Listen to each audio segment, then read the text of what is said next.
thrilled to be here, back in Vermont. I'm not just an enthusiast of your efforts here. I also want to tell you that I was married to a Vermonter, and in the winter, spring of '69-70, we did a maple sugar crop at the Adams Farm in Shrewsbury. So I've been warning Naylor about something, and that is that when the Republic of Vermont is established, that there's going to be a stampede of aspirants to citizenship. And so you're going to have to start thinking about visas and things like that. And so what I'm basically doing here is I'm laying out my qualifications right up front.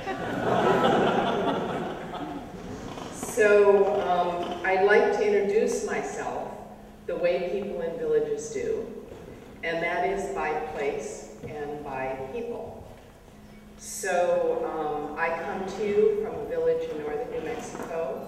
It's a village called Chimayo. Wondering if anybody has been there. A few people.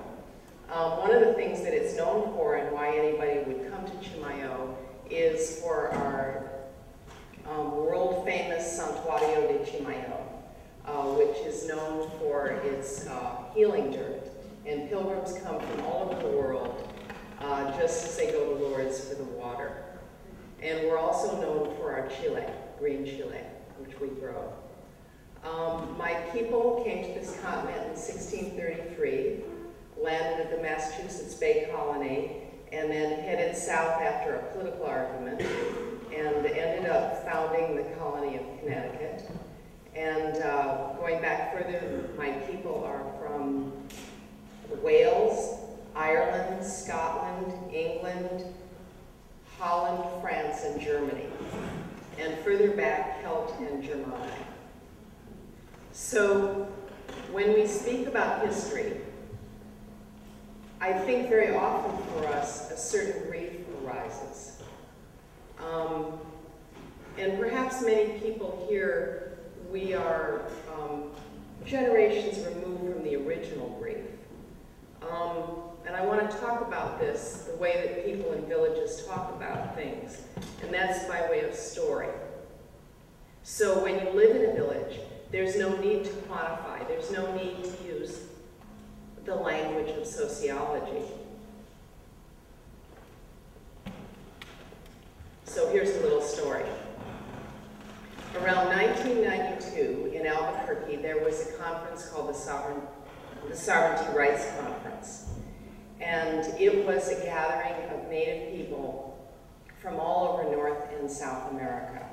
And the purpose was to talk about what had happened to them as a result of losing their sovereignty. And there was a board of listeners that was also made up of Native people.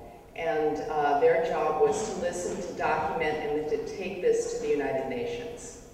So one of the groups that came was what I call the Free Seminoles. These were the undefeated Seminoles. These were the Seminoles who did not give in to the government and then get a reservation and go on welfare. These folks headed back into the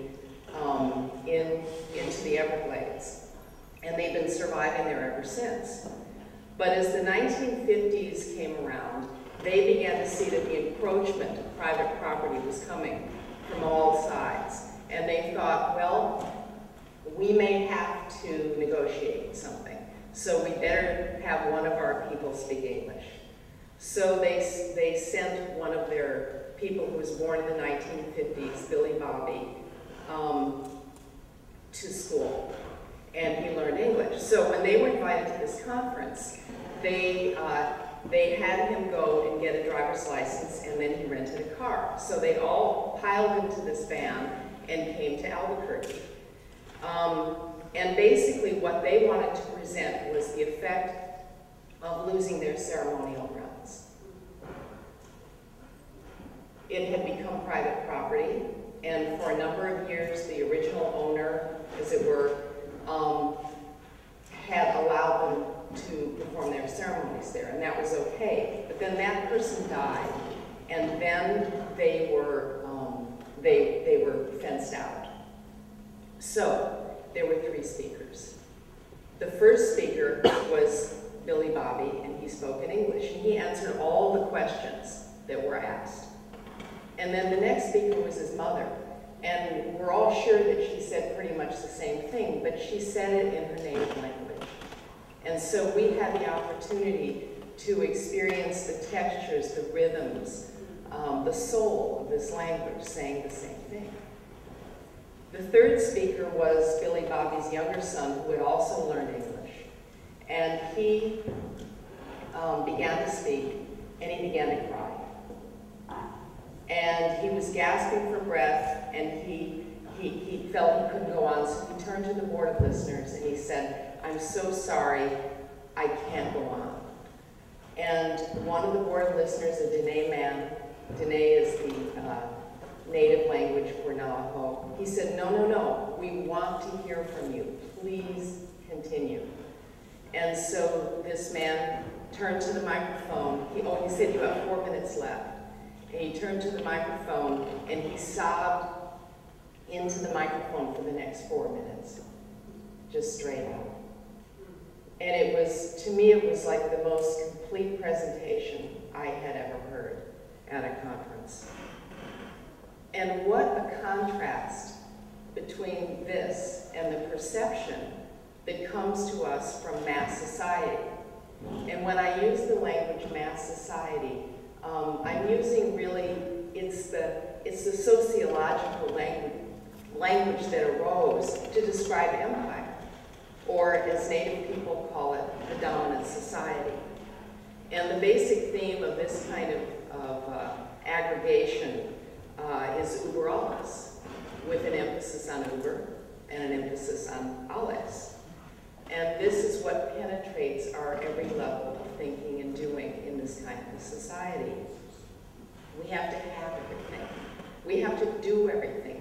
We have to be able to go everywhere. We have to know everything. We have to have an opinion about everything. And we have to be able to change anything we want. And that's the basis of the society that we live in, and that the people in this room would like to break off from. And how very different this perception is from a place-based sovereign community. So let me speak about this, again, partly in story, about my village, Chimayo. It is largely made up of what we call Indo-Hispano people. Another word would be Chicano, and probably the word with the least charge and controversy around it would be Norteño. We're actually quite a large village in northern